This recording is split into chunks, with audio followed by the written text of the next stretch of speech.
దేశవ్యాప్తంగా సంచలనం సృష్టించిన ఏపీ లిక్కర్ స్కామ్ కేసు మద్యం కుంభకోణానికి సంబంధించిన కేసు వ్యవహారంలో ఇప్పటి వరకు అయితే 39 మందిపై అయితే కేసు అయితే నమోదు చేశారు. ఇందులో 9 మందిని అరెస్ట్ చేశారు. మరి కొంతమంది ఏదైతే విదేశాలకు పారిపోయారో కొంతమంది అజ్ఞాతంలో ఉన్నారు. అలాగే ఇందులో సుమారు ఒక 19 వరకు సంస్థల పేర్లు ఏదైతే ఉన్నాయో ఆ పేర్లు అయితే సంబంధిత అధికారులు నమోదు చేయడం జరిగింది. ఇందులో ముఖ్యంగా A1గా రాజకేశి రెడ్డి ఉన్నారు. ఇందులో సీనియర్ ఐఏఎస్ అధికారి ధనుంజయ రెడ్డి, అలాగే ఓఎస్డి కృష్ణమోహన్ రెడ్డి, అలాగే చార్టెడ్ అకౌంటెంట్ గోవిందప్ప బాలాజీ, అలాగే ఏది సజ్జల శ్రీధర్ రెడ్డి కావచ్చు, బోనిటి చాణిక్య, పైలా దిలీపు, ఇలా తదితరులు ఏదో సుమారు ఒక 9 మంది వరకు అయితే సంబంధిత పోలీస్ అధికారులు అయితే వీళ్ళని అరెస్ట్ చేస్తున్నారు. ప్రస్తుతం 9 మంది విజయవాడ సబ్ జైల్లో రిమాండ్ ఖైదీలుగా ఉన్నారు.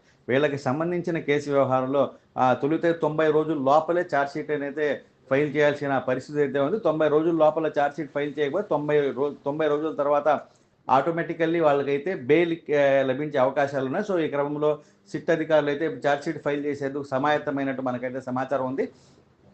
ప్రిలిమినరీ ఛార్జ్‌షీటు అంటే ప్రాథమికంగా దర్యాప్తు చేసి తొలి ఛార్జ్‌షీటు జూలై 2వ వారంలో అంటే సుమారు ఒక 10-15 రోజుల లోపల ఆ ప్రిలిమినరీ ఛార్జ్‌షీటు ఫైల్ చేసేందుకు సంబంధిత సిట్ అధికారులు అయితే సమాయత్తమై